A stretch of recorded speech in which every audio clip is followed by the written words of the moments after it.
সঠিকভাবে চিকিৎসা করলে ব্রণ কিন্তু ভালো রাখা যায়, মুখে দাগ ফ্রিও থাকা যায়। বেসন মাখুন, হলুদ মাখুন, মধু মাখুন। ব্রণ কিন্তু ভেরি সিম্পল প্রবলেম, কিন্তু ব্রণকে আমরা কমপ্লিকেট করি আমরা পেশেন্টরা। চকলেট আইসক্রিম বেশি খাবে না, গ্রিন ভেজিটেবল বেশি করে খাবে, avoid squeezing, that's number 1 treatment. Acne, pimple বা ব্রণ এটি শুধুমাত্র কিশোর বয়সের একটি পর্যায়ই নয়, বরং লক্ষ লক্ষ মানুষের এক অবিরাম ত্বকের সমস্যা, যার দাগের প্রভাব মুখের চেয়েও বেশি তার আত্মবিশ্বাস এবং মানসিক স্বাস্থ্যে পড়ে। তারপরেই এর থেকে মুক্তি পেতে শুরু হয় toothpaste treatment, viral social media hacks, আর এরপর মিসইনফরমেশন তো আছেই। আজ আমরা কথা বলবো এই ব্রণের জেদি সমস্যা থেকে কিভাবে মুক্ত হওয়া যায়। আমি দিশা, আর আমার সঙ্গে রয়েছেন বিশিষ্ট ডার্মাটোলজিস্ট ডক্টর বিজয় রয় চৌধুরী। বিজয়বাবু, আপনাকে দ্য ওয়ালে স্বাগত। প্রথমেই একটা কমন প্রশ্ন দিয়ে শুরু করব, যেটা অনেকে জানেন আবার অনেকে বুঝতে পারেন না। সেটা হচ্ছে এই যে আমাদের ত্বকের ক্ষেত্রে শুধু মুখে বলে কথা নয়, অনেক সময় আমরা পিঠে বা বডির অন্যান্য পার্টেও এই পিম্পল জিনিসটা বা ব্রণ জিনিসটা দেখতে পাই। এটা হওয়ার কারণগুলো কি কি? বেসিক্যালি ব্রণ হয় টিনেজ বয়সে, 12টার পিউবার্টির পরে হরমোনাল এফেক্টে আমাদের সিবেশাস গ্ল্যান্ডগুলো বেশি কাজ করতে শুরু করে। সিবেশাস গ্ল্যান্ডগুলো যখন বেশি কাজ করে, এর প্রডিউসের সিবাম, মানে তেল তৈরি করছে বেশি। এখন সেই তেলের সাথে যে স্কিনের যে ডাস্ট বা ব্যাকটেরিয়া, ওরা যোগ করে ব্রণ তৈরি করে। ব্রণটা আবার বলছি, এটা বেসিক্যালি টিনেজ বয়েজ অ্যান্ড গার্লসের অসুখ। সঠিকভাবে চিকিৎসা করলে ব্রণ কিন্তু ভালো রাখা যায়, মুখে দাগ ফ্রিও থাকা যায়। তবে তার জন্য আমার সাজেশন হচ্ছে, যাদের এই ব্রণ হোক, নিজে ঘরে চিকিৎসা না করে খুশি মতন দোকান থেকে ওষুধ না কিনে লাগিয়ে ডাক্তারের পরামর্শ করুন, তাদের কাছে সুপরামর্শ নিয়ে ভালো থাকুন। একদমই। খুবই একটা গুরুত্বপূর্ণ প্রশ্ন ছিল এটা, কারণ আমি শুরুতেই বললাম অনেকে এটা বোঝে না, অনেকে এটা জানেন না। তো সেই ক্ষেত্রে এই ব্রণ সংক্রান্ত বা ব্রণের দাগ সংক্রান্ত অনেক মিসইনফরমেশন কিন্তু আমাদের চারপাশে ঘোরাফেরা করছে, প্লাস অনেক মিথ রয়েছে। তো এই বিষয়গুলো কিভাবে কিশোর বা তরুণীদেরকে বিভ্রান্ত করছে? আমার মনে হয় কিশোর বা তরুণীর বাবা মাদের এই ব্যাপারে ভালো জানা দরকার, যে তারা তাদের বাচ্চাদের উৎসাহিত করবে কি কি কাজগুলো না করার।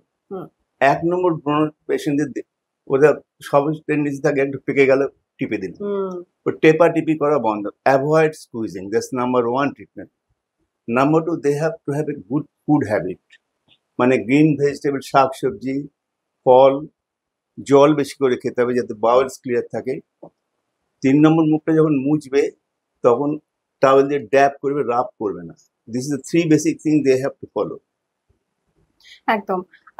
আরেকটা বিষয় হচ্ছে বিজয়বাবু, সেটা হচ্ছে এই যে যদি ট্রিটমেন্টের ক্ষেত্রে বা আমি বলবো যে প্রপার ট্রিটমেন্টের ক্ষেত্রে যদি দেরি করা হয় বা ইগনোর করা হয়, তো তখন কি এই পার্মানেন্ট দাগ বা লং টার্ম দাগ থাকার বা এ ধরনের কোনো রিস্কের ঝুঁকি বাড়তে পারে?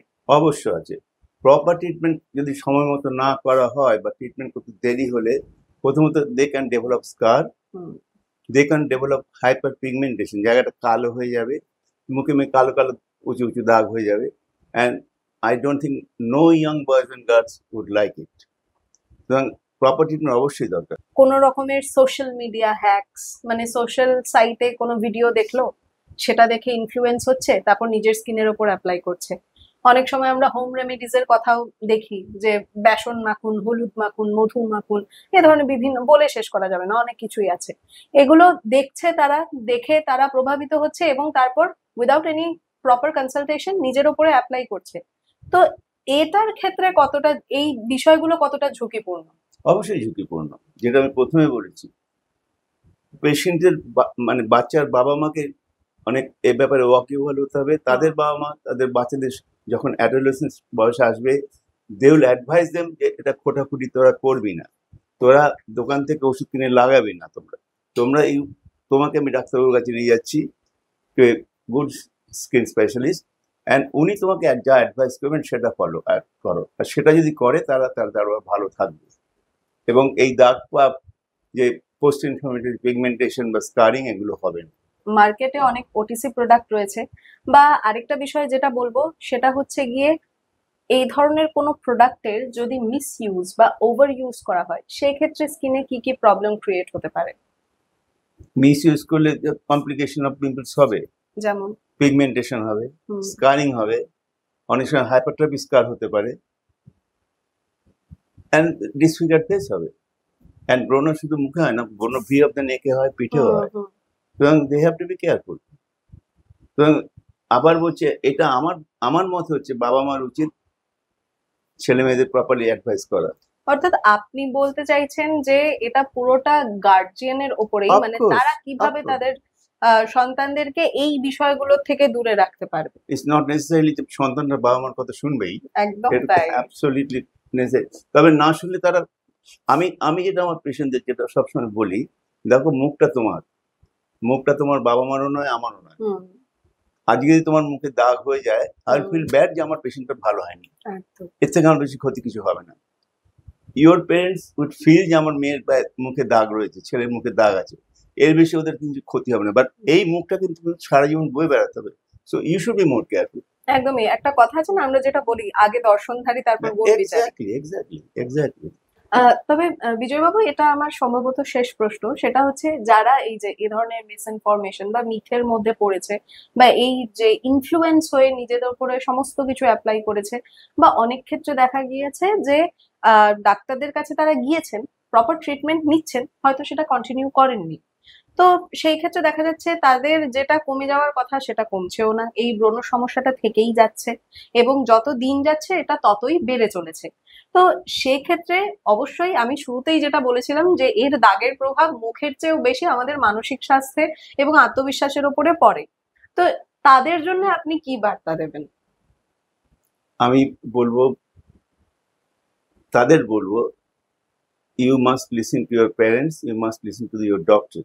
এবং বন্ধু বান্ধবের কথা শুনে, আরেকটা যেটা main problem what I see, যে ছেলেমেয়েরা বন্ধুদের, আমার বন্ধু বলেছে এটা লাগাও, আমার পাশের বাড়ির বৌদি বলেছে এটা লাগাও। এতে কি হচ্ছে, আগে একটা, আমি প্রচুর এরকম পেশেন্ট দেখি যারা ক্লিগম্যান ফর্মুলেশনের একটা ওষুধ লাগিয়ে, যে স্টেরয়েড আছে, টেটিনয়েড আছে এবং হাইড্রোকুইনন, তারে মুখের চামড়া পরিষ্কার, ব্রণ পরিষ্কার করে চামড়াটাকে ফর্সা করতে যায়। Ultimately they end up in having a very thin skin, hairy skin and multiple pimples.